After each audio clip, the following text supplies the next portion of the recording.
Games. We take games seriously. Hey, I've got a game here that was actually a pretty big hit for the Sega Dreamcast. It was called Slave Zero, but since the Dreamcast wasn't around that long, I think this still qualifies as a buried treasure. Now, Slave Zero is a giant robot action game, and you guys know how much I love my giant robots. And this one, although it's not the most staggering gameplay ever, it's still pretty fun. Now, the camera's actually behind your giant robot, so you can always see your cool guys. He's battling through these giant cities. He's taking on all kinds of tanks and other giant robots and stuff like that. Sometimes you even see little people running and scurrying and screaming out of the way, that kind of thing. That's always fun to see. Graphics were pretty good. The sound effects are pretty good. I like the voice acting in this one.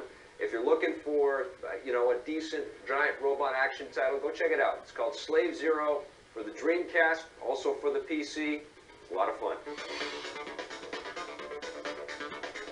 Welcome to Versus. We've got two very cool action role-playing games for you today. We've got Final Fantasy Crystal Chronicles from Square Enix and Nintendo for the GameCube versus Baldur's Gate Dark Alliance 2 from Interplay for the PlayStation 2 and Xbox. All right, let's start off talking about the graphics for these two games. What do you think? Yeah, I mean, the graphics in all Final Fantasy games are always amazing. Always. And this one does not disappoint. Not at all. The camera angle is really nice and unique, and it's a very kind of cartoony, lush, beautiful world. It's like stepping into a fairy tale. Fantasy land. That's absolutely beautiful. Love the water effects. Lots of great colors. Baldur's Gate is good as well. Yes, I mean, it is. It's definitely an upgrade from the original Baldur's Gate. Yeah. You can get closer in on the character. You have a one-button push zoom, which is nice sometimes when you're quick battling and you want to get in a little tighter. Very nice lighting in Baldur's Gate. It's a lot darker. Yes. But the one thing that's missing graphically from the Final Fantasy games, which we're accustomed to, is all the amazing cinematics. They use the in-game engine. Yes, they do. Which again is okay, but I was just expecting all these incredible jaw-dropping CG things. But overall, I'm still going to have to go with Final Fantasy. It was more visually pleasing to me. Yeah, there's no question about it. I mean, the Baldur's Gate game looks really good. It's based on a 2-year-old game, the original Dark Alliance, and they added some graphical upgrades to the thing. A lot more violence, by the way, in Yes. Baldur's Gate as well. Now let's switch over to the gameplay for these two titles, which is, very similar. I thought that Dark Alliance 2 had much better gameplay, actually. Oh, yeah? I think it was kind of made for the consoles here. I never liked the whole mouse clicking. Right. But this one, you have the joystick and the buttons and everything. Lots of hacking and slashing. The problem I had in Final Fantasy was that the one-player game, it was almost too easy and not much there, and I hated the fact that you had to kind of keep replaying the same levels until you leveled up before you could continue. The enemies in Final Fantasy Crystal Chronicles, because there are less of them than in Baldur's Gate, are tougher individually. The Baldur's Gate enemies, they come in hordes, and they're still pretty tough. Both of these games, even though they're action-oriented, they're going to take you some time to beat them. It is a lot of the same kind of activities. There's spells to be had in both of them. I think the spells look a lot better in Crystal Chronicles, but they're not too shabby at all in Baldur's Gate. The big thing in Final Fantasy, though, is the fact that you can hook up your Game Boy Advance, and it's more of the multiplayer experience. And although you can create up to 8 characters, you can only play 4 at a time, which is 2 more, of course, than Baldur's Gate. But the problem I had with that is that you really all need to be on the same level, all traveling at the same time, and there's a lot of cooperation that comes into play as well. On the GameCube, when you want to play the Final Fantasy game, the only way that you can play multiplayer, and this definitely is a knock against this game, you have to play it on Game Boy Advance with the GameCube Game Boy Advance link cable thing. So you need 4 Game Boy Advances, 4 link cables, copy of the game and the GameCube in order to play this thing.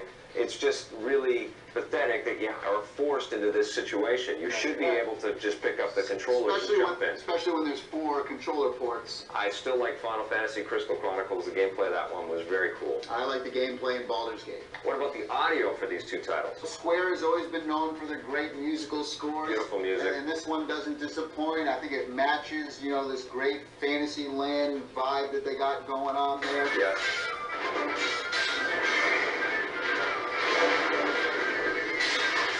I thought the sound design in Baldur's Gate was better, kind of almost even, but I'd have to give a little push to the Final Fantasy. What would you give Baldur's Gate Dark Alliance 2? I give it a 7.5. I would give that one an 8. What about Final Fantasy Crystal Chronicles? I give that one a very close 7. 8.5 for me. Well, it's looking like a draw for these two action RPGs. If you're looking for more of a single-player game, you might want to look at Dark Alliance. If you want a multiplayer experience, grab some GBAs and pick up Crystal Chronicles. Today on the show, we looked at Top Spin from Microsoft. Terrific online options in this one. It's easy to play, and it has a lot of depth. But it's not as revolutionary as Sega's Virtua Tennis was on the Dreamcast. Also on the Xbox, we looked at AMF Bowling 2004. If you're in dire need of a bowling game for your Xbox, you might want to check this one out. However, be warned that Tommy and I thought the graphics, sounds, and gameplay in this one were all crap. On the PlayStation 2, but also available for the Xbox and GameCube, we looked at Tony Hawk's Underground. There's an insane amount of cool gameplay to discover in this one, and some great online features on the PlayStation 2 version, but the story mode serves up one frustrating objective after another. In Versus, we looked at 2 action role-playing games. Final Fantasy Crystal Chronicles for the GameCube, which is a gorgeous game with a cool multiplayer engine that you need multiple GBAs to enjoy. We stacked that one up against Baldur's Gate Dark Alliance 2 for the PS2 and Xbox. Tommy liked the style and content in Dark Alliance 2 a little more, but I preferred the freshness of Crystal Chronicles. In hardware, we looked at the Puramat PM300. This floor mattress with built-in speakers is actually pretty cool, but it's not that comfy, it costs a lot, and it actually smells. On the Game Boy Advance, I reviewed Yu Yu Hakusho Spirit Detective. This confusing game was so boring, it actually put me to sleep. Well, that's it. That's all the time we have for you guys. Thanks for watching. We'll see you guys next time. It's getting dark. That's right, and you got those tickets for Broadway. That's right. You gonna join me? I'll meet you there. All right. Okay. All right, we'll see you there, buddy. Woo!